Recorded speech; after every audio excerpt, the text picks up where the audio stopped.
салом, рӯзатон бахайр шунавандагони азиз. Нашри навбатии барномаи иттилоотии хабарҳои рӯзро мустақиман бо таҳаввулоти Тоҷикистон ва ҷаҳон дар рӯи мавҷи радиои Муҳоҷиро мешунавед. имрӯз душанбе 17 августи 2020 сол. хабарҳои ин соатаро аз Русия шурӯъ мекунем. Президенти Русия Владимир Путин ба Думаи давлатӣ лоиҳаи қонун дар бораи тасвиби созишнома дар бораи нафақа барои муҳоҷирони меҳнатӣ аз кишварҳои узви Иттиҳодии иқтисодии Авросиёро пешниҳод кард. Созишнома дар бораи таъмини нафақа барои кормандон аз кишварҳои узви Иттиҳодии иқтисодии Авросиё 20 декабри соли 2019 дар шаҳри Санкт-Петербург ба имзо расидааст.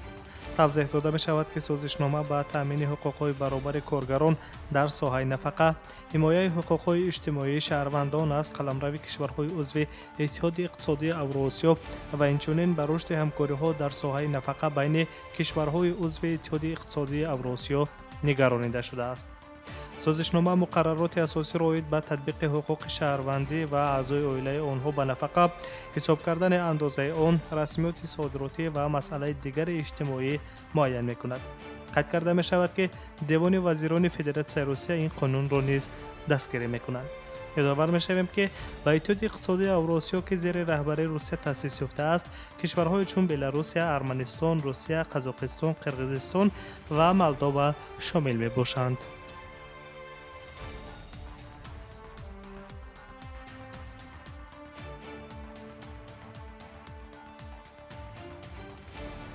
идомаи хабарҳоро мустақиман идома медиҳем ва аз Русия ба Беларусия меравем.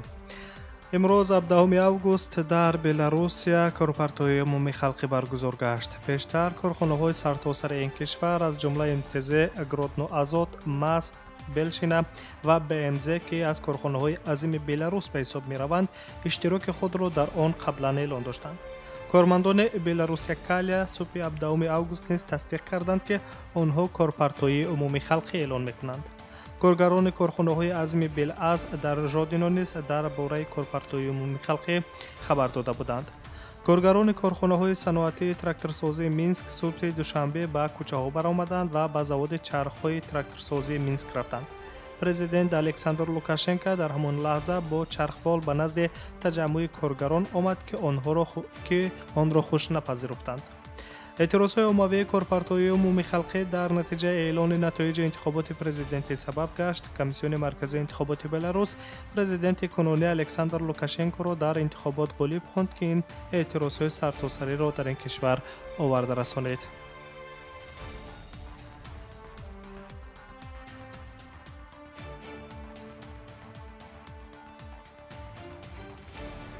муҳимтарин хабарҳои ин соатаи Тоҷикистону ҷаҳонро мешунавед ва назаре ба Қазоқистон мекунем. раҳбари маркази санитариявии эпидемиологияи ҷумҳурии Қазоқистон Айжан Эсмагамбетова дар хусуси марҳила ба марҳила коҳиш додани чораҳои карантини аз 17 август фармон содир кардааст. аз ҷумла дар санад гуфта мешавад, ки ҳангоми ворид шудан ба ҷумҳурии Қазоқистон мусофирони парвозҳо аз кишварҳои зерин метавонанд ҳуҷҷати орӣ будан аз коронавирусро пешниҳод накунанд. ба ин рӯи хат кишварҳои Чин, Кореяи Ҷанубӣ, Ҷопон, Гурҷистон, Таиланд, Маҷористон, Ҳиндустон, Олмон, Чехия, Малайзия, Аморати Муттаҳидаи Араб, Беларусия, Туркия, Миср, Украина, Нидерландия ва Русия шомил мебошанд. ҷумҳуриҳои Лаҳистон, Ӯзбекистон ва Тоҷикистон ба категорияи кишварҳои дохил шуданд, ки нафарони аз ин давлатҳо воридшаванда ҳатман бояд ҳуҷҷати шакли муайян гардида аз вируси коронаро бояд пешниҳод кунанд, ки аз лаҳзаи гирифтани он на бештар аз 5 рӯз гузашта шуда бошад. мақомоти авиатсионии Қазоқистон гуфта буданд, ки ҷумҳурии Қазоқистон аз ҳафтаи оянда парвозҳои байналмилалиро бо Аморати Муттаҳидаи Араб, Беларус, Олмон, Нидерландия, Миср, Украина ва Русия барқарор мекунад. аввали моҳи июл мақомоти Туркия вуруд ба шаҳрвандони Қазоқистонро пас аз маълумот дар бораи ташхиси 4 мусофири як аз парвозҳои ба Анталия бо нишонаҳои коронавирус маҳдуд кард.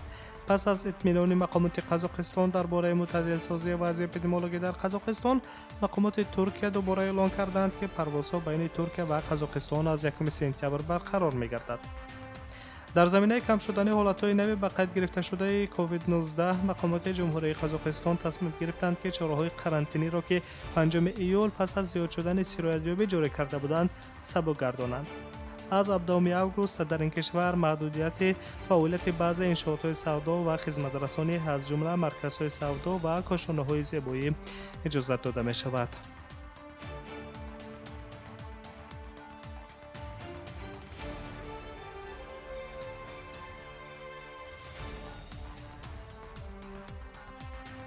شرح مهمترین خبرهای این ساعته تاجیکستان و جهان را مستقیما میشنوید. سازمان عمومی جهانی تندرستی از دولت‌ها دعوت کرد که دیگر قرنطینه جاری نکنند، اما در این روند توصیه شده است که استفاده نقاب و دستپوش‌ها استثنا نشود. در آغاز پاندمی سازمان جهانی تندرستی به همه کشورهای جهان توصیه داد که قرنطینه قطعی را جاری کنند که این میتواند بر رشد پنجشنبه کرونا ویروس تاثیر منفی رساند. بالا رهبر مرکز اپیدمیولوژی این سازمان بین المللی ماریا وان کرخووا قرنطینه ها را در موج دوم و منبع کووید 19 غیر قابل قبول می‌شمارد. یادآور می‌شویم که سازمان جهانی تندرستی از 11 مارس سال جاری پاندمی کرونا ویروس را اعلام کرده است که این بیماری سیرویتی در آخرهای ماه دکبر اولین شده در شهر ووهان جمهوری مردم چین به قید گرفته شده بود. از آن زمان تا کنون در جهان کشور نمانده است که کرونا ویروس در آن پهن نگشته باشد. کارشناسان اقتصادی ضرر این افت را رشد اقتصادهای ملی کشورها 10 میلیارد دلار میگویند.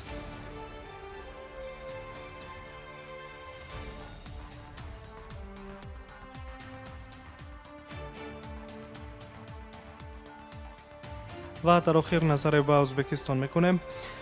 ازبکستان حال آماده نیست که با روسیه اوید به ساختمان نیروگاه اتمی شرطنامه بندد، گفته است معاون وزیر انرژتیک جمهوری ازبکستان شیرزاد خوجایف. اول ماه سپتامبر سال 2018 حکومت‌های جمهوری ازبکستان و فدراسیون روسیه سازشنامه درباره همکاری برای بنیاد نیروگاه‌های اتمی در قلمرو ازبکستان را امضا کردند. کارپوراسیون دولتی روساتم به نقشه گرفته است که یک کمپلکس دو اگریگاتی نیروگاه را در ازبکستان بنیاد کند.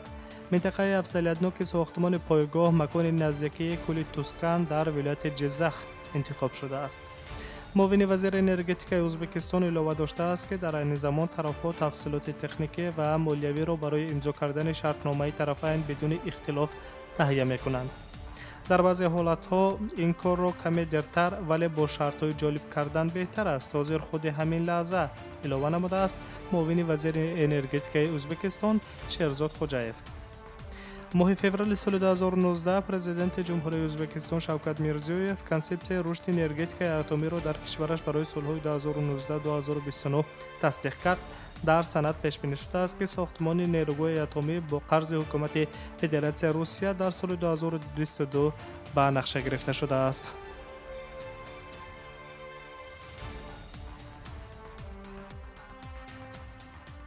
شرح این ساعته خبرهای تاجیکستان و جهان را مستقیما روی موج رادیوی مهاجر شنیدید. سلامت باشید و شما استراحت با فراغت.